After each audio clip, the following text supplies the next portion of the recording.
The spider continues the N.J. Dawood translation of Al-Quran. We will make some adjustments and give some commentary with it. In the name of Allah, the compassionate, the merciful, Alameen. Do men think that once they say we are believers, they will be left alone and not put to the test? We tested those who have gone before them. Allah surely knows those who are truthful, as he assuredly knows the liars.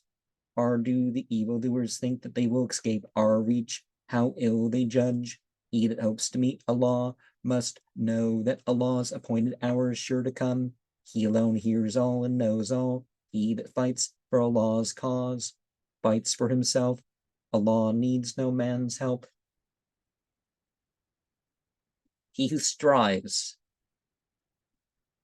Jihad would be to strive or struggle to do something, even though it's not the easiest thing. It's much broader than the idea of fighting. As for those who have faith and do good works, we shall cleanse them of their sins and reward them according to their noblest deeds.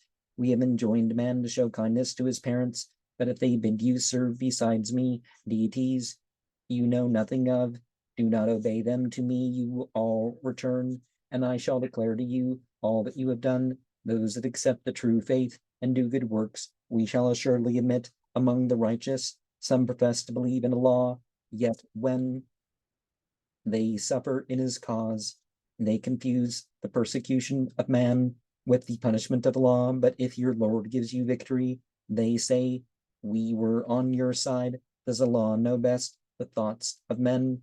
Allah well knows the true believers, and he knows well the hypocrites. The unbelievers say to the faithful, follow us, and we will bear the burden of your sins, but they will bear none of their sins. They are assuredly lying. They shall bear their own burdens and other burdens besides. On the day of resurrection, they shall be questioned about their falsehoods. We sent forth Noah to his people, and he dwelt among them for 1,000 years, less 50. Then in their sinfulness, the flood overwhelmed them. Now Genesis 9:29 mentions this age too.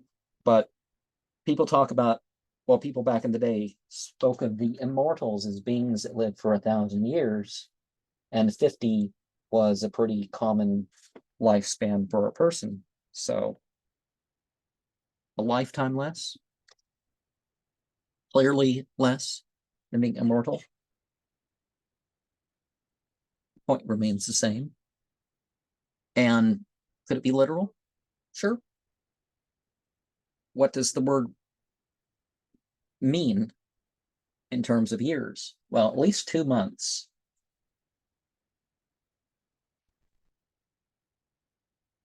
It's not the word for month. The people who say that part, they're lying. They're just pulling stuff out of nowhere, because the word for a lunar month was still the word for a lunar month. But we delivered him and all who were in the ark, and made the event a sign to mankind. And tell of Abraham. He said to his people, serve Allah and fear him. That would be best for you if you but knew it. You worship idols besides Allah and fabricate falsehoods. Those whom you serve besides Allah cannot give you your daily bread. Therefore seek the bounty of Allah and worship him. Give thanks to him, for to him you shall return. If you deny me, other communities before you likewise denied their apostles. An apostle's duty is but to give plain warning. Do they not see how Allah conceives creation and then renews it? That is easy enough for Allah. Say, roam the earth and see how Allah has brought the creation into being. Then Allah will initiate the latter creation. Allah has power over all things. He punishes whom he will and shows mercy to whom he pleases. To him you shall be recalled. Neither on the earth nor in heaven shall you escape his reach, nor have you any besides Allah to protect or help you. Those that disbelieve Allah's revelations and deny that they will ever meet him shall despair of my mercy. Woeful punishment awaits them. His people only reply was, kill him or burn him. But from the fire Allah delivered him. Surely in this there are signs for true believers. Abraham said, you have chosen idols instead of Allah, but your love of them will last only in this nether life. On the day of resurrection, you shall disown one another, and you shall curse one another. The fire shall be your home, and none shall help you. Lot believed in him. He said, I will fly this land and go where my Lord bids me. He is the mighty one, the wise one. He gave him Isaac and Jacob and bestowed on his descendants prophethood and the book, and gave him his reward in this life, and in the life to come he shall dwell among the righteous. And we sent forth Lot to his people and said to them, you commit indecent acts which no other nation has committed before you. You lust after men and assault them on your highways.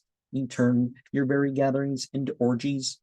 But his people's only reply was, bring down the scourge of Allah upon us, if what you say be true. Lord, he said, deliver me from this degenerate nation. Al Jalalain. Or my Lord bids me. Okay. So it wasn't just that they did consensual, private, whatever. It's that it was a public thing, and they assaulted people. That was worse. And it was something as a nation that, again, was worse than any particular act. And my country's falling into that too. They're acting like you can't prosecute criminals, or you can't have the death penalty because it's somehow racist or something. I don't know how people convince themselves of that nonsense, but people convince themselves of all sorts of things, right? And when our messengers brought Abraham the good news, they said, we are to destroy the people of this town, for its people have done wrong. Abraham said, Lot dwells there. We well know who lives there. They replied, we shall deliver him and all his kinsfolk, except his wife, who shall remain behind. And when our messengers came to Lot, he grew sad and anxious on their account, for he could not protect them. But they said, have no fear, nor distress yourself. We shall deliver you and all your kinsfolk, except your wife, who shall remain behind. We shall bring down a scourge from heaven upon the people of the town to punish them for their sins. Surely the ruins we left of that city are a veritable sign for men of understanding. And to the people of Midian, we sent their kinsman, Shu'aib. He said, serve Allah, my people, look forward to the last day. Do not corrupt the earth with wickedness. But they denied him. The earthquake took them, and when morning came, they crouched lifeless in their dwellings. Ad and Thamud we also destroyed. This is vouchsafed for by their ruins. Satan had made their foul deeds seem fair to them and debarred them from the right path, keen-sighted though they were. And there's a note, the birth of the son in his old age. Oh, the good news. Okay, yeah.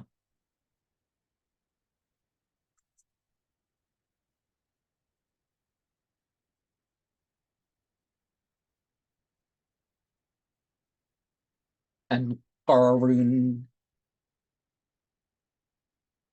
and Fir'aun and Haman. Moses came to them with veritable signs, but they behaved with vainglory in the land, powerless though they were to escape us. And in their sinfulness, one and all, we smote them. And Fir'aun is the the great house. So he was the hereditary or noble. Haman is the of the house of Ammon. Ammon. So he's the chief priest, and Harun, the exalter of the name, Harun, propagandist, the media of the time. On some we sent down a violent whirlwind, others the cry overtook, some we caused to be swallowed up by the earth, and yet others we overwhelmed by the flood. Allah did not wrong them, but they wronged themselves. Now, I'm giving the meaning of those from the ancient Egyptian. Perch, so I think the biblical form. And no, Haman is not from the story of Esther. Don't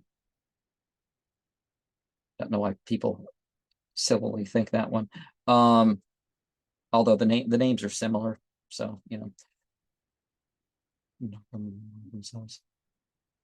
Those who serve other masters besides the law may be compared to the spider which builds a cobweb for itself. Surely the spider is the frailest. The spiders is the frailest of all dwellings, if they but knew it.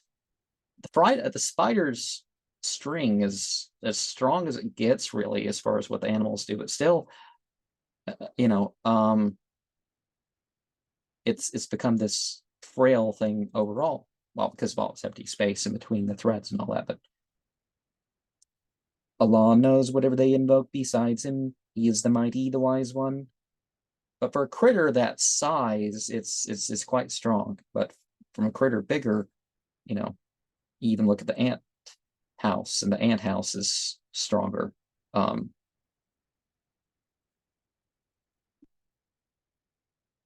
Mighty the wise. We coin these similes for the instruction of men, but none will grasp their meaning except the wise. God knows whatever they invocate besides him. He is the mighty, the wise one. So just like the end of the last verse, we have this mirroring and carrying the one thing into the other and all that. And you see that between chapters and stuff too. If you want to look for pairs, look to the chapters next to it and look to chapters otherwise too.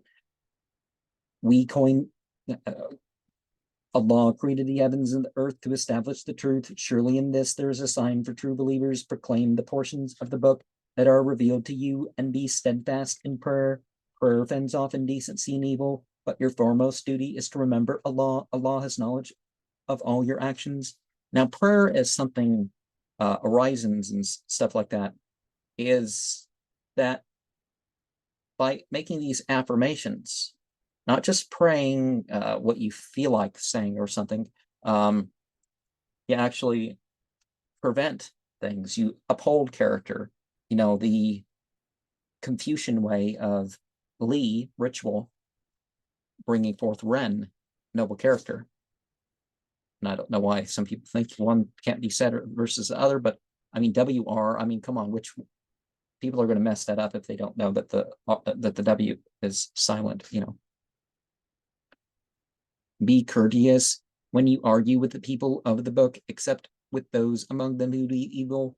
Say, we believe in that which is revealed to us, and that which was revealed to you. Our God and your God is one. To him we surrender ourselves. Thus have we revealed the book to you. Those to whom we gave the scriptures believe in it, and so do some of your own people. Only the unbelievers deny our signs. Never have you read a book before this, nor have you ever transcribed one with your right hand. Had you done either of these, the unbelievers might have doubted, but to those who were endowed with knowledge, it is an undoubted sign. Only the wrongdoers deny our signs. They ask, why have no signs been sent down to him by his Lord? Say, signs are in the hands of Allah. My mission is only to give plain warning.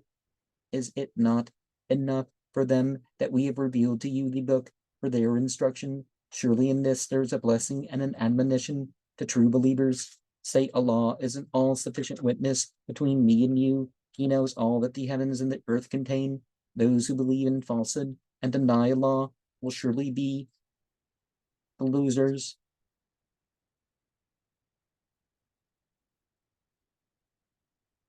And if you don't know, withhold things, well, you haven't lost and you haven't gained.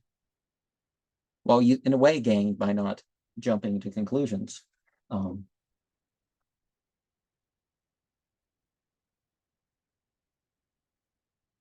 They challenge you to hasten on the scourge. Had there not been a time appointed for it, the scourge would have long since overtaken them. Indeed, it will come down upon them suddenly and catch them unawares. They challenge you to hasten on the scourge, but hell will encompass the unbelievers when the scourge will assail them from above and from beneath their feet.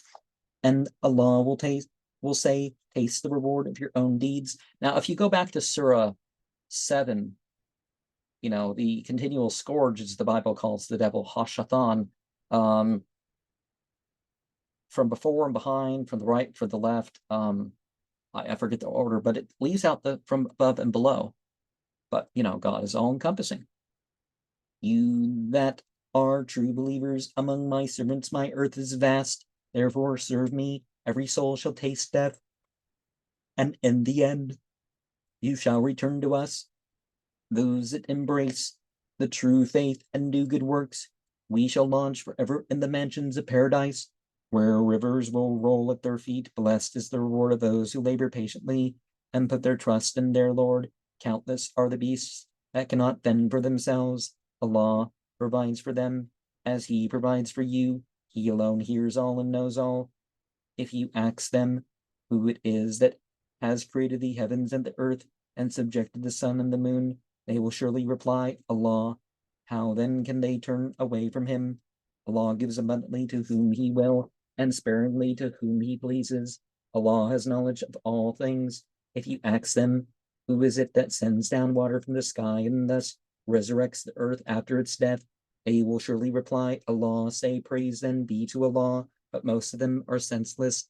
The life of this world is but a sport and a pastime.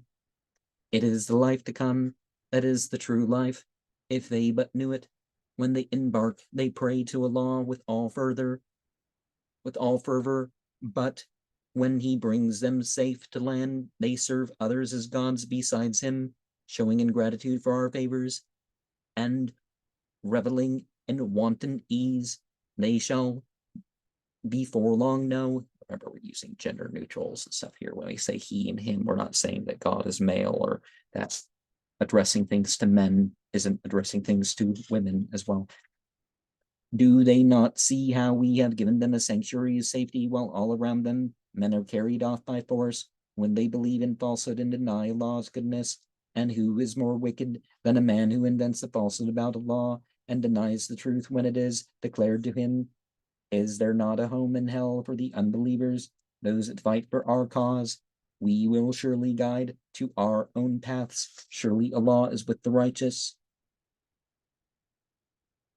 And those who jihad, okay, it's not, well, spiritual fight, mental fight, but not, holy war is not something, it's a phrase that had to be put into Arabic culture from the Crusaders and other Christians. It's not something that Islam had in it. The Muslim scholars didn't speak of holy war like that for quite some time. But see, which cause are you going to be on? The single path that unites all the prophets, or other paths that are, well, portions of whatever, but not reliable in any particular thing, right? Or not,